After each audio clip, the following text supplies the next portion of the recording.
report writing.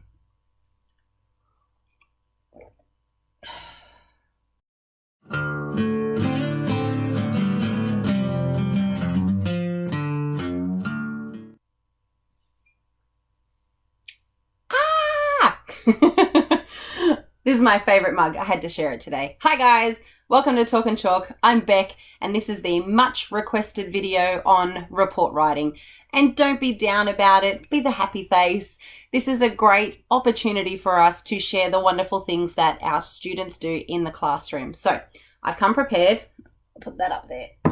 It's a bit hot anyway. I've got my trusty notes. Before I get into it though, I have to say a very big thank you to all the people that watched my previous video on writing job applications. Amazingly, just wonderful words that I'm coming out of my mouth at the moment. Great feedback from everyone about it.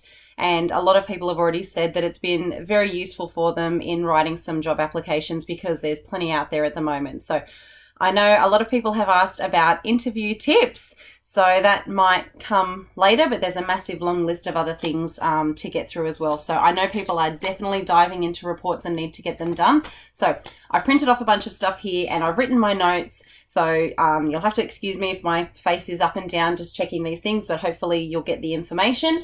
Hopefully this will benefit you.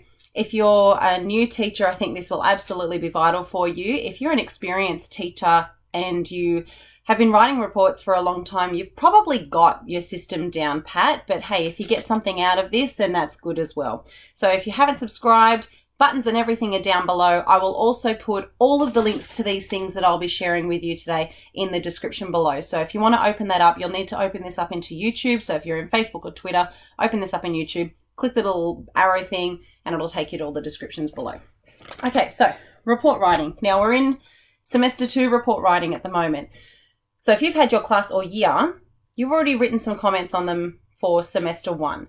And I would recommend making sure you go back and check what you wrote in that first semester to make sure that you're not doubling up on things that you've already said.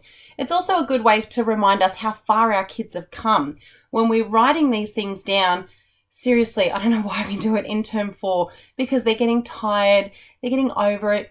There's so many things going on. We've got swim scheme going at the moment. There's concerts, there's performances, there's presentation day. We've got finals for public speaking and things like that. There's just so much going on that they get out of routine.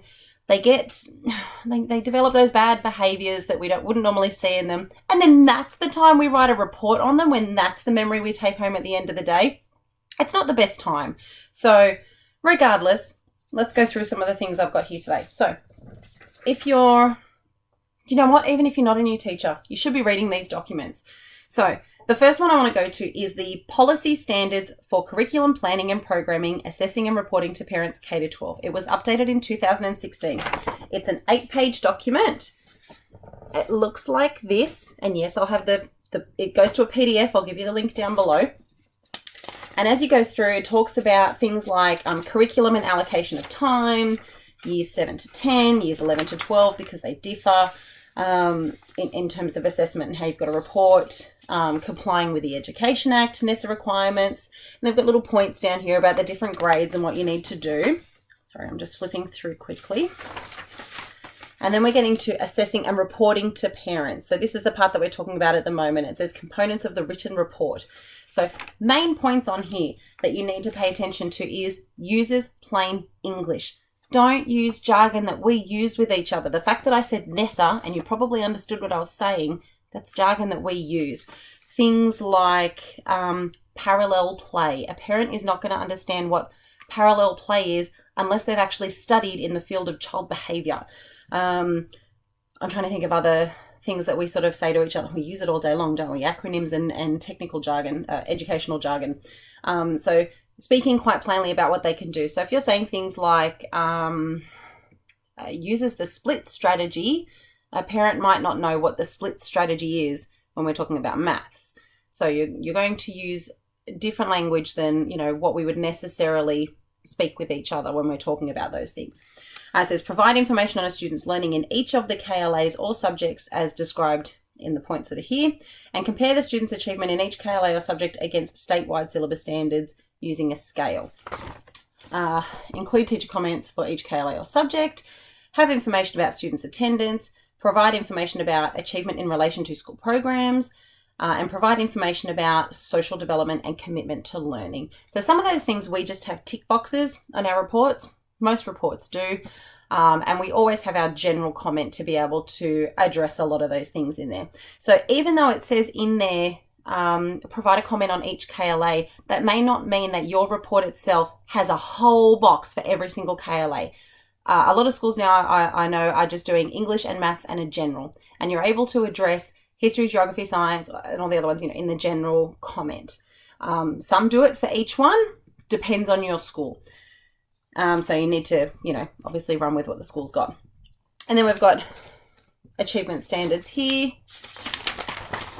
And then it's got information that you can get about what the A to E grades actually mean. And most reports will have this on front. There's got a definition there on what those grades actually mean, and the language that goes with it. So that language will help you, start your comments off. Then we've got EALD students and then students with a disability. So if you've got a student who has a disability, but it's not actually impacting on their academic achievement, they may not necessarily need to address this section here. So things like putting a P for personalized plan. If you've got a student who might be, I'm trying to think of severely autistic, they may have P for personalized because they've got their own goals that they're working towards in an individual education plan, and you might write an interim report for them. If they're a student though who has a physical disability like cerebral palsy that may not actually affect their ability to access the curriculum, you're still going to give them a normal report. It doesn't affect it. So that's where you need to make a judgment call, talk to your supervisor, talk to your learning support team, and see what needs to be done for those students. Then this information here is the bit that's on the back is the part that I find teachers find most surprising. Parents can request information about where their kids actually stand in regard to their peers. So we're not talking A to E. We're talking specifically coming forth in the class in reading. They're allowed to ask for it. We don't have to provide it on reports, and secondary is different. They put places and percentages and things like that. But in primary, if a parent comes up to you and they request a meeting or whatever and they say, I want to know where my child sits in the cohort, we have to provide it. And that provision needs to be written on the reports. It says on here, for years 1 to 10, school reports, except the ones like personalized learning plans, where a peer group comparison is not required, you will include the following statement. And the statement reads, you may request the school to provide you with written information that clearly shows your child's achievement compared to his or her peer group at school. This information will show you the number of children in the group in each of the achievement levels. And then in there, you should advise parents on how they can access that information, whether it's via a meeting or whatever.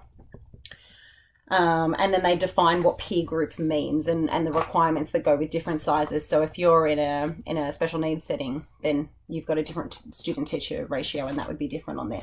So get that, read it properly, because that shows you the requirements that come with the policy that we need to do that. And I've realized we're already up to 8 minutes on my recording here. So I'll keep going through it. If you go to NESA standards, they have the common grade scale there, which matches that documentation, and this just reinforces what those grade levels mean. Again, I'll have the link in the description. This link, this one that you'll get here, it's called Advice on Assessment, and yes, it's still got the Board of Studies logo on there, but this is the NESA link will take you to this. So the information is still quite current, and it talks about using syllabus outcomes in standard referenced assessment. It talks about the principles of effective assessment. It reminds us of those processes that we're meant to be using. And it talks about the difference between assessment for and, sorry, I always stuff up this phrase, assessment for, as, and of learning, and goes into detail there for you as well. And this one's only a 4-page document. It's quite succinct, easy to read, just reinforces what you're doing. So if you can read these before starting reports, it just gets you in that right mindset for doing that. Now, if you go to NESA, there are so many work samples, heaps of work samples on there that show you what an A looks like, what a B looks like, what a C looks like in different areas in our KLAs. So I printed off just one. I printed off an English sample for mid-stage 1 English and excursion recount. And this is what a B would look like. So it's a 2-page document. It's got the student work there. We've got annotations here and links. And then on the back, it gives you your grade commentary. So, and it tells you why this means it's that grade. So if you go on there, like I said, I think for the first few sections, it's mainly the sort of main 4 KLAs. But then as you get older, it gets into things like STEM, physics, and everything that, you know, for the secondary subjects as well. So go on, find your stage, print off some work samples and have it there nearby when you're going through your reports. And this conclusion here will have some language that will help you as well. Okay, so once you've looked at the policy and procedure that go with why we do what we do at report time, then you're going to have to nut it down to your specific school. So in terms of your school, hopefully it's very clear when your reports are due to your supervisors. So you need to establish a timeline. And thankfully at my school, we're very well prepared for that. The executive have a timeline set in place for all staff. So just to give you a bit of an idea of what it looks like, we've got the weeks over here and what the task is actually due. So one of the tasks, for example, is for executive to actually set up the reports ready to go on Central. Time is on there. It's very transparent. All teachers know when it will be there and executive know to adhere to that timeline. Then the next step on there is when report comments go to their buddies, and their buddies are the people that edit it. If you don't formally do this at your school, it's not a problem. I highly recommend it though. We get so repetitive or brain dead, and we read the same things over and over and over again to the point where our eyes skim over it. We don't see where the mistakes are. It's like there's pictures that come up on Facebook where, you know, letters are missing, but we can still read it because the brain can decode it. It turns into that.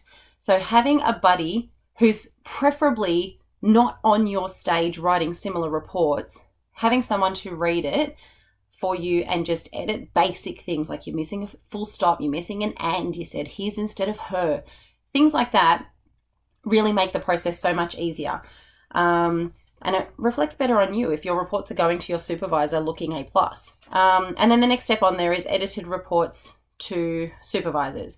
And then when supervisors are expected to give them back with any possible changes. And then when it gets printed and to the principal, and that's part of our timeline.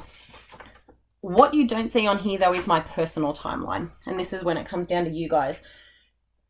Work-life balance again. You guys have got to decide what works for you. And I highly recommend not spending every night up till midnight doing reports constantly, because your reports will be reflective of that. Your reports will get tired, they'll sound tired, and then you'll end up getting repetitive.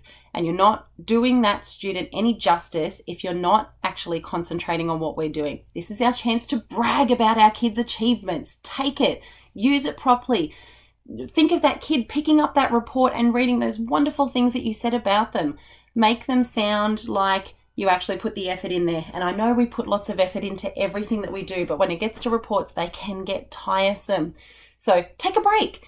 If you're doing reports on a Monday night and a Tuesday night and you get to Wednesday and it's been staff meeting day and you're really, really tired and you just want a massage, go get the massage, okay? Don't sit there doing reports with your eyes half drooped and you just not putting full concentration into it. And a good way to be able to do that is make your own personal timeline. Get a calendar.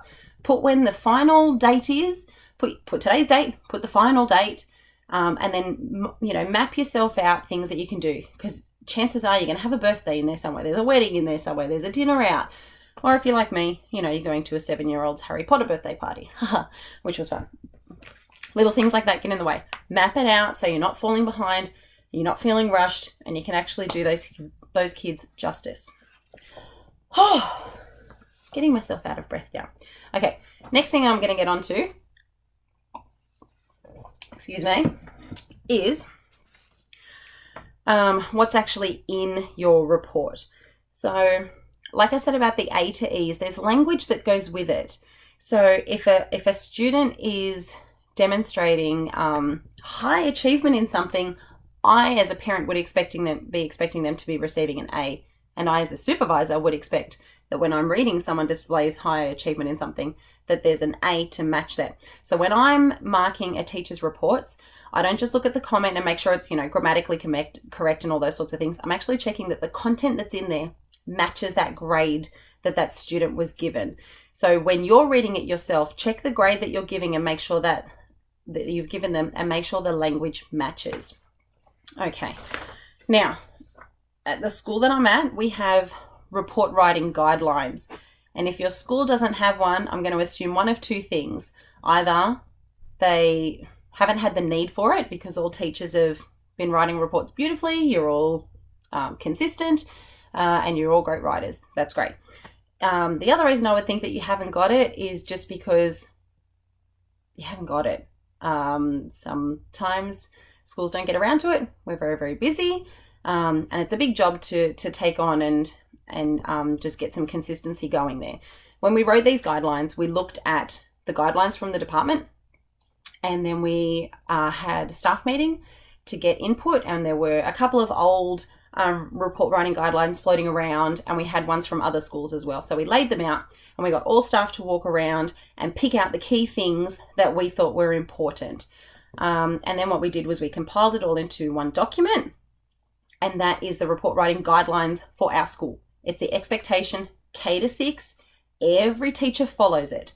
So some examples that are in here are things about having evidence to support your report, and we're talking about assessments there.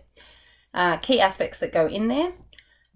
Reinforcing that reports are positive. Reports are where you get to give parents information about the achievements and capabilities of their child. It is not a chance to talk to them about the things that they cannot do. If there are problems with a student being unable to achieve something, you should be having contact with that parent. You should be having face-to-face meetings or getting onto the phone and telling them those things. Reports are about what a student can achieve, even if it means putting the language in there with teacher assistance or when on task, those sorts of things. You shouldn't be using it as an opportunity to go, can't do this, can't do this, can't do this. Think about feedback. Think about when we get feedback from our programs. Can you imagine if a supervisor just came in and said, fix this, fix this, fix this, fix this, without saying anything else about all those things that we did, that we put our, time and energy in to create it?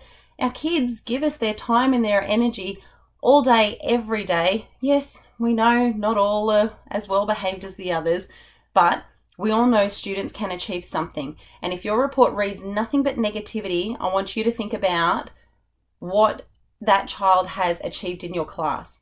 And if you feel like they've achieved nothing, that's more a reflection on us as teachers than it is on the student. Every child can learn. Okay, so that's how your comments should read. Capabilities. There is always a spot there, obviously, that you can put, is developing in, is working on, or is building towards, or working towards. That's fine, but still frame it in the mind that they are going to learn something. Now, depending on your school and what systems you use, the school I'm at, we're using Central for reporting. So we've got things like character counts. It only fits certain character counts. I know some places use text boxes if they're doing their own format. In SBSR, there was a word count. I believe it was a word count or a character count. Either way, I still typed everything into Word to make sure it was saved, and then I copied and pasted it over. And I had to practice a couple of times to make sure that so that I knew how much space would be in a Word document to be able to copy and paste it over. And sometimes I had to change a word here or there. But at least if you've got it in Word and the other system crashes, so there were some times where I'd put something into SBSR and it just wouldn't save, at least I had the Word document there ready to just go, copy and paste, put it straight back in. I don't have to type it all over again.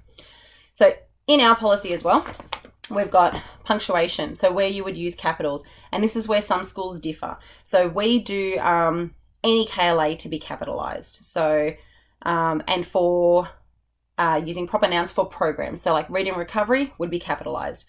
And then English, math, science, etc. All of that is capitalized.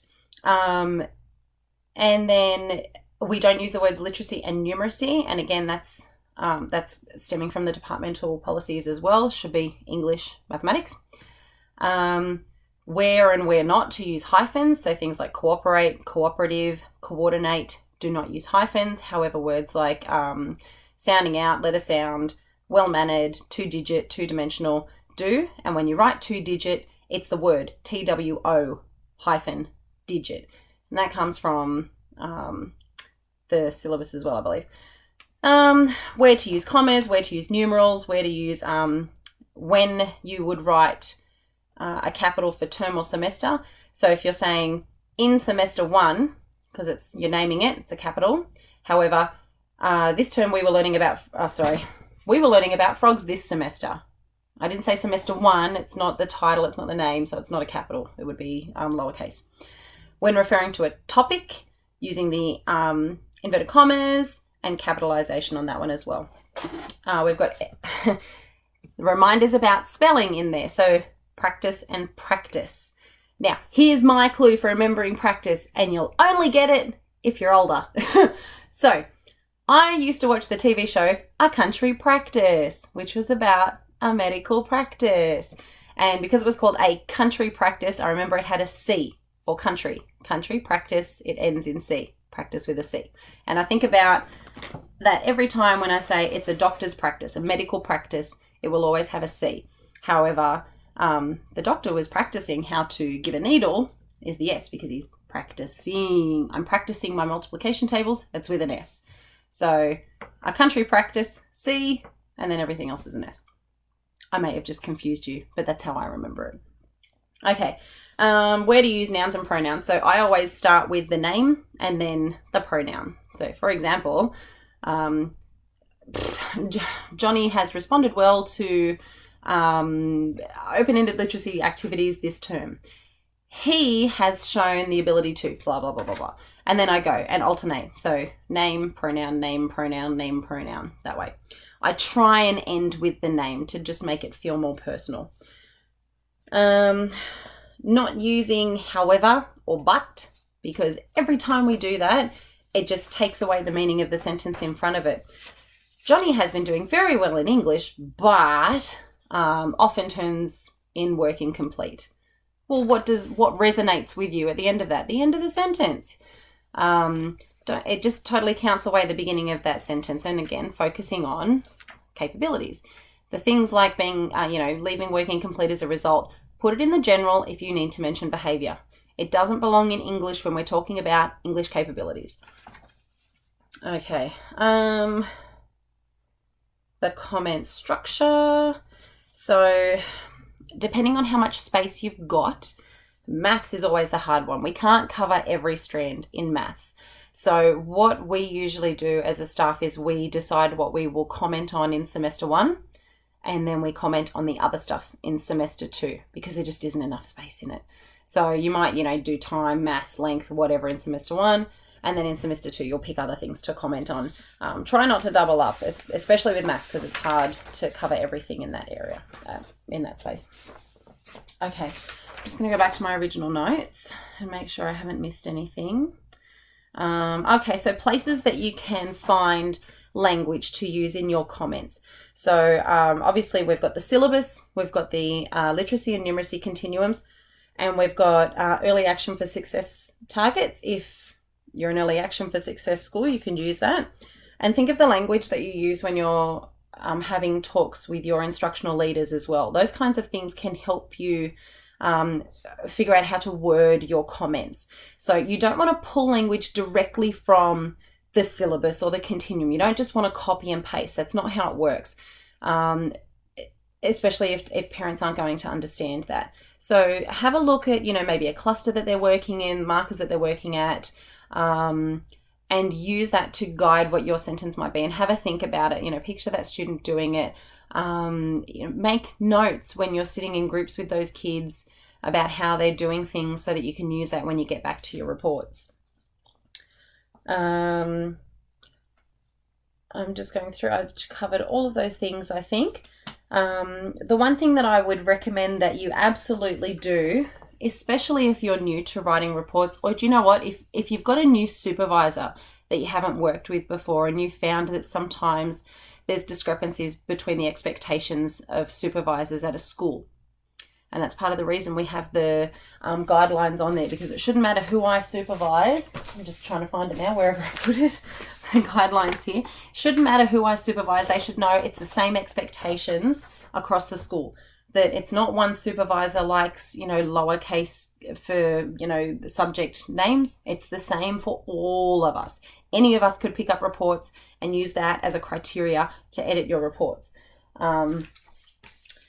I would recommend writing a comment and giving it to your supervisor and asking them for feedback on that one comment. So even if you pick maybe one student and do the English, maths, and general for one student, or if you just do one English, one maths, one general, could be for different kids, whatever is easier for you, and give them to your supervisor and just say, look, just before I keep going with the rest of them, can you have a look at what I've done so far and get some feedback on that? Because that is the point where you're going to get the most vital feedback straight away. They're going to tell you if your pronouns are all over the place, or if it doesn't make sense, or if the sentences are too long, or if you've used too many capitals, or if you've written 2-digit the wrong way. Because once you've done one and then you finish 29 other reports putting the writing 2-digit the wrong way, you're going to be going back and editing all of them. So I'm not going in and retyping it for you. I'm circling it and reminding you that you've written 2-digit the wrong way. Especially if I've had to look back at this and go, we told you how to write 2-digit. So I would recommend doing one sample one first, giving it to your supervisor, asking for feedback, and then heading along the way. I'm going to brag now. I've got a wonderful team of teachers that I get to work with, and hands down their reports were just fantastic. And it's because simply they wrote their own, keeping the idea of the kids as individuals in their heads. They followed the expectations set by the school for writing reports. They got their buddy to edit it and give them little feedback. And it wasn't feedback on, the content or the grammar or anything like that. It was just looking for those basics, full stops, capitals, pronouns, that sort of a thing. And then when it came to me, I had hardly any editing to do.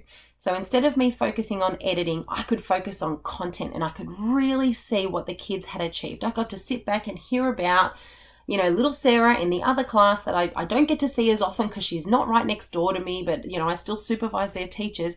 I got to see that she's doing well compared to last semester. I get to see those changes, and that shines through. So when you're writing, keep in your head, we are advocating for our kids. We're celebrating their achievements. We're handing them bits of paper that isn't just for their parents. It's for them. They read it too. They sit down and they gush, hearing that, they have achieved, more than what they did before, and that they enjoy doing something, that we notice it. One thing that kids love is, Sarah really enjoys participating in maths groups. They'll sit back and go, oh, the teacher actually noticed that, I really enjoyed that. It's more feedback for them as well. So we want to make sure that we're really taking care of ourselves when we do this, so that we don't fry ourselves out to the point that we're not putting our effort into these reports as well. Okay, that was all very long-winded. I've just realized it's nearly half an hour now I've been talking for.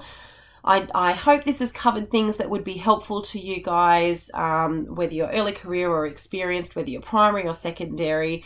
But if I haven't covered something, please comment below or send me a message. If you thought the video was beneficial to you, give me a thumbs up. But if you do comment or anything, I always try and reply and get back to everyone. I'm about to start report writing myself, so I may have my head down, but I will try and come up on different nights that I don't do anything as well. My next video is going to be my next round of must-do and can-do activities during guided reading, because I went to Kmart and bought some new things. So hopefully you'll join me for that video, which will be released over the weekend. And for those of you that have stuck around this whole half an hour till the end of the video, if you haven't subscribed, I'll put my button down here below. And if you haven't seen any of my other videos, I'll put another one up the top here that might be beneficial for you. Actually, what I might do is put my effective feedback video up here, because that kind of touches on what we're doing at the moment. And I look forward to seeing you in the next video, guys. Thanks for the lovely feedback. Bye.